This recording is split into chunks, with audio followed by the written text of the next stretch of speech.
तो dinoflagellates have been kept under mesokaryotes, organism having both prokaryotic and eukaryotic properties.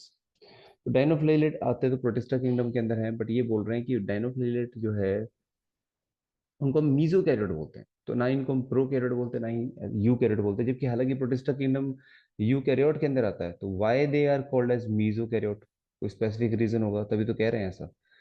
तो prokaryotic property इनकी क्या है कि इनके पास इनके डीएनए में हिस्टोन प्रोटीन नहीं होता। देखो, किसी भी यूकैरियोट के अंदर हिस्टोन, डीएनए में हिस्टोन प्रोटीन तो होता ही है। किसी भी यूकैरियोट के, अगर आप सेल की बात करें तो यूकैरियोटिक सेल के अंदर हम ये देखते हैं हमेशा कि हमारे डीएनए के साथ, डीएनए के साथ हमेशा हिस्टोन प्रोटीन जुड़ होता है। अगर आप देखें, बट डाइनोप्लेलेट के अंदर हिस्टोन प्रोटीन नहीं होता, हिस्टोन प्रोटीन एब्सेंट होता है। ये इन्होंने गलती से प्रेजेंट लिख दिया, आप एब्सेंट लिखिए इसको। तो हिस्टोन प्रोटीन इसमें एब्सेंट होता है। और यूकैरियोटिक प्रॉपर्टी इनके पास क्या है, न्यूक्लियस मेम्ब्रेन इनके पास होती है, न्यूक्लियस भी प्रेजेंट होता है। तो अब जिसके पास न्यूक्लियस है तो उसको तो हमें यूकैरियोटिक कहना पड़ेगा। बट क्योंकि यूकैरियोट, हम उससे देखो, यूकैरियोट होने के लिए दो प्रॉपर्टी का होना जरूरी है। तो ये दोनों डीएनए और हिस्टोन प्रोटीन मिलकर क्या बनाते हैं, क्रोमोसोम बनाते हैं। और ये क्रोमोसोम कहाँ प्रेजेंट होता है, न्यूक्लियस के अंदर। This chromosome is surrounded by nucleus. तो किसी भी सेल को यूकैरियोट अगर कहना है आपको, दो प्रॉपर्टी हमेशा याद रखो। एक तो उसमें डीएनए के साथ हिस्टोन प्रोटीन होना चाहिए, और वो chromosome surrounded, should be surrounded by nucleus membrane. और सारे मेम्ब्रेन बाउंड ऑर्गेनेल्स भी होने चाहिए, तो सेल को हम यूकैरियोटिक सेल कहेंगे। बट आपके जो डाइनोफ्लेजेलेट हैं, इनके डीएनए में हिस्टोन प्रोटीन नहीं होता, histone protein is absent, histone protein absent. So that's why, that's why neither they called as prokaryote. तो ना ही तो उनको हम पूरी तरह से प्रोकैरियोट कह सकते हैं,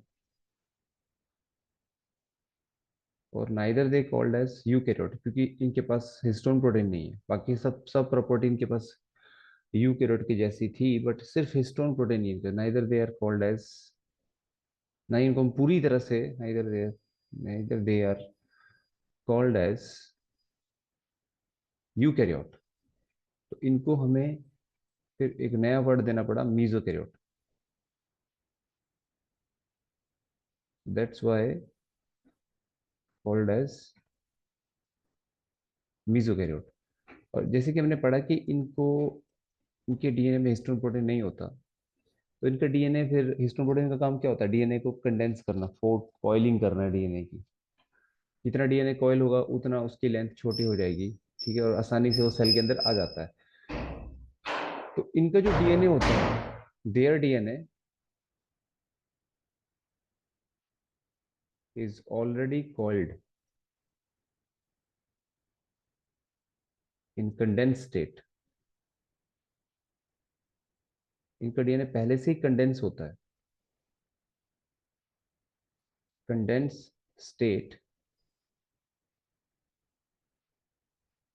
इंटरफेस। तो सेल साइकिल आपने पढ़ा है, सेल साइकिल के इंटरफेस स्टेज में जो सेल रेस्ट कर रही होती है, जो सेल डिवाइड नहीं करती, तो इनका डीएनए, जो कि आपको पता है कि नॉर्मली जब सेल डिवाइड नहीं करती इंटरफेस स्टेज में, आपका डीएनए लूज होता है, लूजली कॉइल्ड होता है, आपको पता है अच्छी तरह से। डीएनए को, डीएनए बहुत ज्यादा हाईली हाईली लेस कॉइल्ड होता है, अनकॉइल्ड होता है डीएनए इंटरफेस में। बट ये इंटरफेस में इसका डीएनए ऑलरेडी कॉइल्ड होता है, इसीलिए इसको हिस्टोन प्रोटीन की जरूरत नहीं पड़ती है। डीएनए आपका कॉइल तभी होता है जब सेल डिवीजन स्टार्ट होती है, तब हिस्टोन प्रोटीन उसको कॉइल करता है। बट क्योंकि हिस्टोन प्रोटीन इनमें है ही नहीं, तो ना तो इनकी पूरी प्रॉपर्टी यूकैरियोट से मैच कर रही है, ना ही इनकी प्रॉपर्टी प्रोकैरियोट से मैच कर रही है, तो इसीलिए इनको हमें मीजोकैरियोट कहना पड़ रहा है। हमें इन्हें मीजोकैरियोट कहना पड़ रहा है।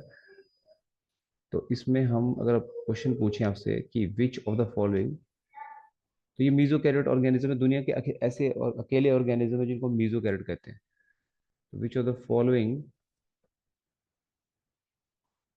ऑर्गेनिज्म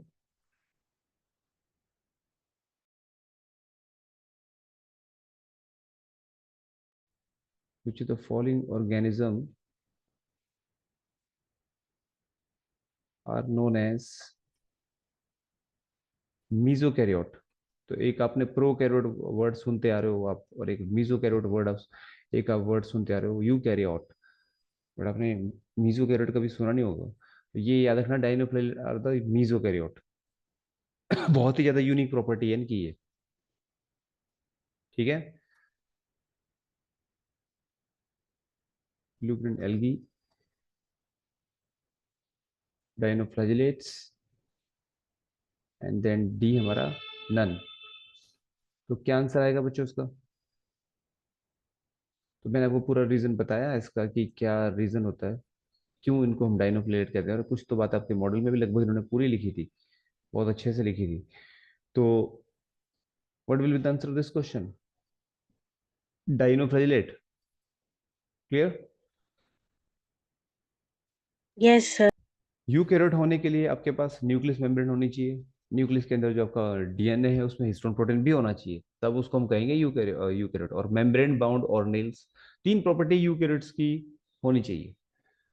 मेम्ब्रेन बाउंड ऑर्गेनेल्स होने चाहिए, न्यूक्लियस होना चाहिए, न्यूक्लियस के अंदर जो क्रोमोसोम है उसमें डीएनए के अंदर हिस्टोन प्रोटीन होना चाहिए। तो ये तीन प्रॉपर्टी जिसमें होती है उसको हम पूरी तरह से, फिर उसको हम यूकैरियोट कहते हैं। तो जिसमें ये प्रॉपर्टी नहीं होती फिर उसको हम पूरी तरह से यूकैरियोट नहीं कह सकते। क्लियर? एक तो ये बात हो गई।